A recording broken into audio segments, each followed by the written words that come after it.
नमस्कार, विज्वानी पर आप सभी का हृदय से स्वागत है। आज का ये वीडियो आपके जीवन और सोच को बदलने वाला है, इसलिए इसे अंत तक जरूर देखिएगा। और अगर आप ऐसी ही दिव्य बातों से जुड़ना चाहते हैं तो कृपया हमारे इस परिवार को सब्सक्राइब कर लें। संसार का सबसे बड़ा और शाश्वत सत्य यही है कि परिवर्तन ही जीवन का नियम है। जो आज हमारे पास है वो कल नहीं भी हो सकता, और जो आज जैसा दिखता है वो हमेशा वैसा ही रहेगा। ये मान लेना ही दुख का कारण बनता है। इसी कारण श्री कृष्ण हमें सिखाते हैं कि किसी भी वस्तु, व्यक्ति या परिस्थिति से इतना मोह मत रखो कि उसके बदलने पर तुम्हारा मन टूट जाए, क्योंकि ये संसार परिवर्तन से चलता है और जो बदलता है वही संसार है। मनुष्य अक्सर अपने शरीर को ही सब कुछ मान लेता है, लेकिन श्री कृष्ण कहते हैं कि शरीर नश्वर है, ये मिट्टी से बना है और मिट्टी में ही मिल जाएगा, जबकि आत्मा अमर है। आत्मा न कभी जन्म लेती है और न कभी मरती है, वह केवल एक शरीर छोड़कर दूसरे शरीर को धारण करती है। इसलिए मृत्यु से डरना व्यर्थ है, क्योंकि मृत्यु अंत नहीं बल्कि यात्रा का एक पड़ाव मात्र है। जब इंसान इस सत्य को समझ लेता है तब जीवन का भय स्वतः समाप्त हो जाता है। इसी जीवन यात्रा में श्री कृष्ण हमें कर्म का सबसे गहरा रहस्य बताते हैं।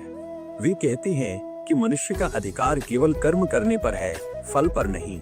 जब हम फल की चिंता में डूब जाते हैं तब हमारा कर्म अशुद्ध हो जाता है, लेकिन जब हम बिना किसी लालच, बिना किसी अपेक्षा और बिना किसी स्वार्थ के अपना कर्तव्य निभाते हैं तभी हमें भीतर से सच्ची शांति मिलती है।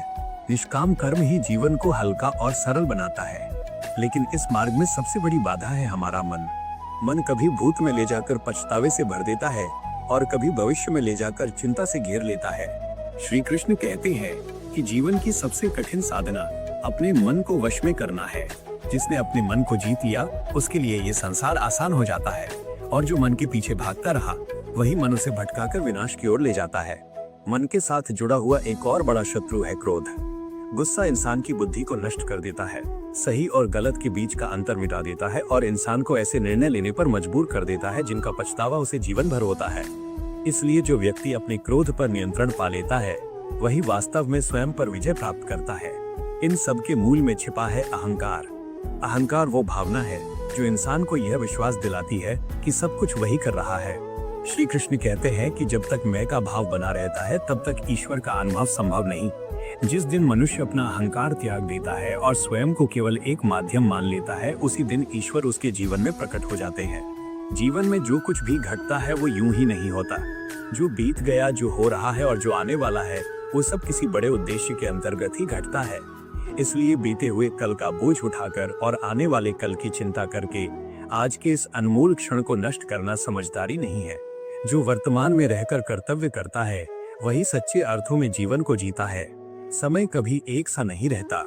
जीवन में सुख और दुख आते जाते रहते हैं, जैसे दिन के बाद रात और रात के बाद दिन आता है।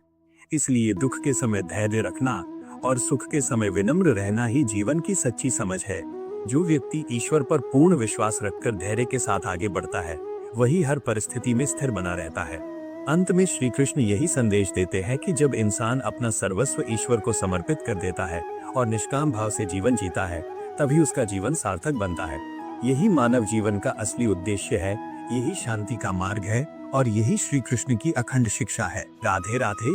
श्री कृष्ण की कृपा पाने के लिए और हमसे जुड़े रहने के लिए चैनल को सब्सक्राइब करना न भूलें। कमेंट में जय श्री कृष्णा जरूर लिखें।